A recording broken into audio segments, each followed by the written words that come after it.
प्रिय विद्यार्थियों, पिछले वीडियो में हमने रोजगार तथा उससे संबंधित जो भी बेरोजगारियां पाई जाती है उसके बारे में अध्ययन किया था। इस वीडियो में हम मुद्रास्फीति तथा उपभोग के बारे में अध्ययन करेंगे। सबसे पहले हम देखते हैं कि मुद्रास्फीति क्या होती है। सामान्य अर्थों में कहा जाए तो मुद्रास्फीति से अभिप्राय महंगाई से होता है, और अगर इसको हम परिभाषा के रूप में कहें तो हम कह सकते हैं कि जब वस्तुओं के सामान्य कीमत स्तर में वृद्धि होती है तो वह मुद्रास्फीति कहलाती है, तथा इसके तहत मुद्रा की क्रय शक्ति कम हो जाती है। तो इसमें यह महत्वपूर्ण बात याद रखने की है कि मुद्रास्फीति के फलस्वरूप मुद्रा की क्रय शक्ति कम हो जाती है। अगर मुद्रा की क्रय शक्ति कम होना, इसको हम एक एग्जाम्पल के द्वारा समझ सकते हैं। आप मानो कि पहले मैं 1000 रुपये में कोई सी 10 वस्तु में खरीद पा रहा था, लेकिन जब वस्तुओं की कीमतों में वृद्धि हुई तब मैं 1000 रुपये में वही 7 वस्तुएं खरीद पा रहा हूँ। मतलब मेरी मुद्रा की जो खरीदने की शक्ति थी वह अब पहले के मुकाबले कम हो गई। जहाँ मैं पहले 10 वस्तुएं खरीद पा रहा था, अब मैं उसी रुपये में 7 वस्तुएं खरीद पा रहा हूँ।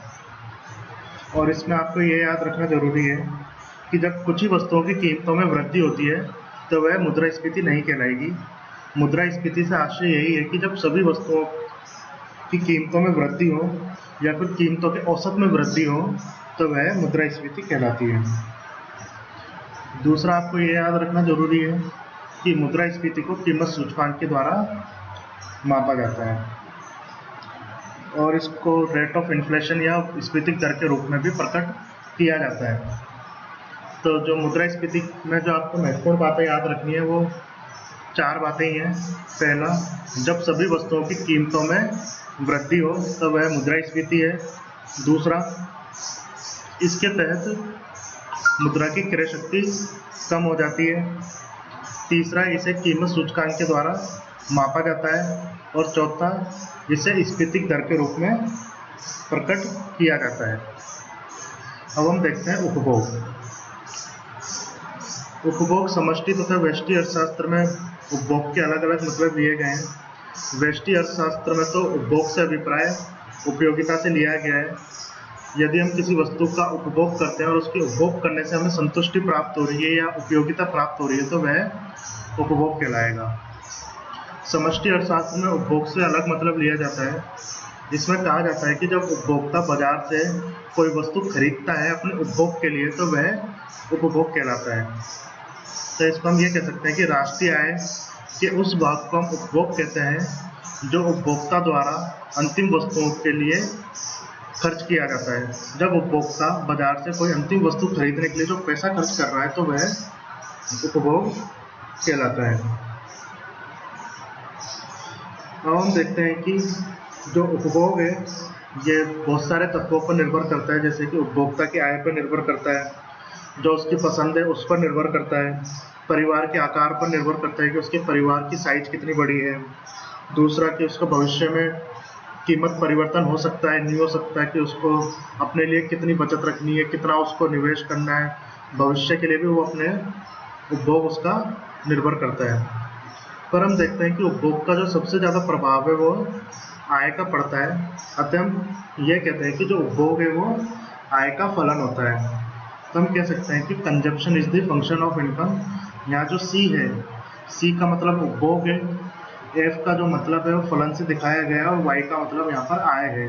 मतलब जो उपभोग है वो हमारे आय का फलन है। उपभोग आय पर निर्भर कर रहा है, तथा ये उपभोग तथा आय में प्रत्यक्ष संबंध होता है, जिसका मतलब ये है कि जैसे जैसे हमारी आय बढ़ती है हमारा उपभोग भी बढ़ता है, तथा आय कम होने पर हमारा उपभोग भी कम होता है। अब कीन्स ने उपभोग को निरपेक्ष आय का फलन माना है, या निरपेक्ष आय को ही चालू आय कहते हैं। ड्यूजनबरी ने उपभोग को सापेक्ष आय का फलन माना है।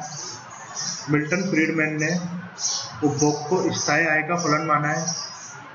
और जो मोदग्लानी है, इन्होंने जीवन चक्र परिकल्पना उपभोग से संबंधित दी है। इन चारों के बारे में ही हम जब उपभोग का अलग से हम अध्ययन करेंगे, जब इसको हम और डिटेल में देखेंगे। अभी तो केवल आपको यही याद रखना जरूरी है कि जो निरपेक्ष आय है वो कीन्स ने दी है, सापेक्ष आय ड्यूजनबरी ने दी है, स्थायी आय की परिकल्पना प्रोफेसर मिल्टन फ्रीडमैन ने दी है तथा जीवन चक्र परिकल्पना का सिद्धांत मौदगलानी ने दिया है। तो हम देखते हैं उपभोग का मनोवैज्ञानिक नियम,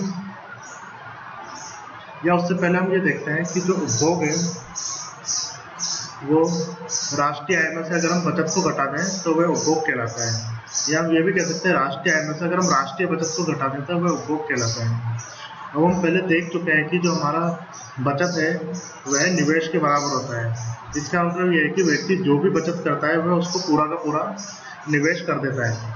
तो हम ये भी कह सकते हैं कि राष्ट्रीय आय में से अगर हम निवेश को घटा दें तो वह उपभोग कहलाता है।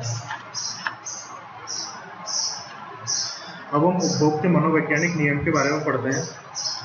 उपभोग का मनोवैज्ञानिक नियम कीन्स ने दिया था तथा उन्होंने यह कहा था कि जैसे जैसे हमारी आय बढ़ती है हमारा उपभोग भी बढ़ता जाता है, परंतु आय हमारी जिस वृद्धि से बढ़ती है हमारा उपभोग उससे कम अनुपात में बढ़ता है। जैसे मानो कि मेरी आय 1 लाख रुपए है और मैं उपभोग पर 50,000 रुपये खर्च कर रहा हूँ। अब मेरी आय बढ़कर 1 लाख से 2 लाख हो गई, जस्ट दुगनी हो गई। तो कीन्स का ये मानना है कि आपका उपभोग, जैसे आय आपकी दुगनी हो गई तो उपभोग भी आपका दुगना नहीं होगा, दुगने से थोड़ा कम होगा। अगर आय मेरी 1 लाख से 2 लाख हो गई तो उपभोग मेरा 50,000 से बढ़कर 1 लाख नहीं होगा, बल्कि 80,000 या 70,000 ही रहेगा। जिस अनुपात में हमारी आय बढ़ी है उपभोग उससे कम अनुपात में बढ़ता है। यही कीन्स का उपभोग का मनोवैज्ञानिक नियम है। अब इस उपभोग से संबंधित हमारे 3 निष्कर्ष निकलते हैं, जिसमें पहला निष्कर्ष तो यह निकलता है कि वास्तविक उपभोग है वह वास्तविक आय का स्थिर फलन है, कि जो वास्तविक उपभोग है हमारा वास्तविक आय पर निर्भर करता है। दूसरा, वास्तविक आय के बढ़ने पर वास्तविक उपभोग में भी वृद्धि होती है। जैसे जैसे हमारी वास्तविक आय बढ़ती है वास्तविक उपभोग भी हमारा वैसे वैसे बढ़ता है।